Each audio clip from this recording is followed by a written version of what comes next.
खाबोन चटनी बासी और पीबोन पेज।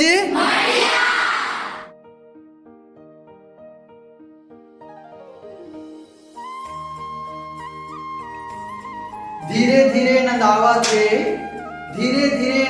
थे भौरा बाटी और रोटी ओकरे सेती आज स्कूल में बना थे पान अंगाकर की रोटी।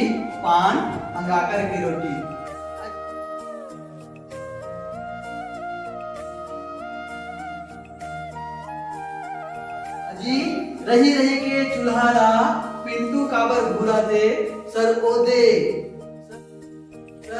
ओदे हड़िया कनौजी माँ मुठिया फरा चूरा थे।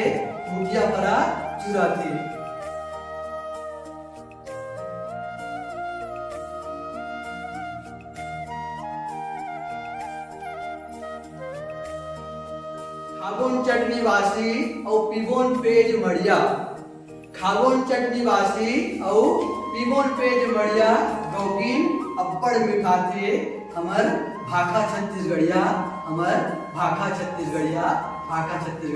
कैसा लगा? अच्छा लगा? तो आप सभी देख रहे हैं हमारे स्कूल में आज बच्चे जो है नवाचार के माध्यम से एक चीज सीख रहे हैं। आप लोग क्या बना रहे हो? क्या बना रहे हो? बच्चे शिक्षक के मार्गदर्शन में सीख रहे हैं कि पान रोटी कैसे बनाते हैं। ऐसे ही हम अपने क्लास में बच्चों को नया चीज सिखाने वाले हैं कि मुठिया रोटी, पान रोटी और कौन सा बनाते हैं घर में, चीला रोटी और सोहारी रोटी, अंगाकर रोटी। ठीक है, यहाँ नेगी मैडम बैठी है। नेगी मैडम, क्या क्या लाभ होता है पान रोटी से? पान रोटी से तो लाभ ये है कि हमारा जो आटा है, जो चावल का आटा है, वो हमारे यहाँ जो है जत्ता से उससे पीस के बनाते हैं।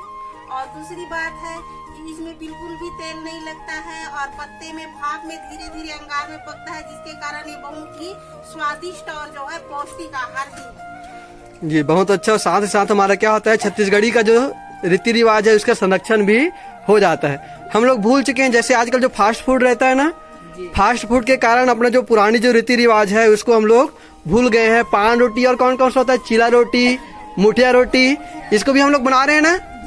इसको भी धीरे बना रहे हैं। और साथ ही साथ आप लोग जितने घर में जानते हो, मोर बनाना जानते हो?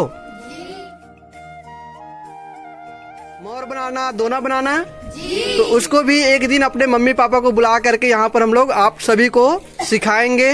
सिखाने का उद्देश्य है हमारा, ताकि हमारी जो छत्तीसगढ़ की संस्कृति है उसका हम क्या कर पाए, संरक्षण कर पाए और लोगों को भी जागरूक कर पाए, लोगों को बता पाए कि जो पहचान हमारे छत्तीसगढ़ी संस्कृति में है, पुराने रोटी में जो बन रहा है पान रोटी, उसमें है, वो मिठास दूसरे में नहीं है। ठीक है, तो एक बार हमारे स्कूल के लिए जोरदार ताली।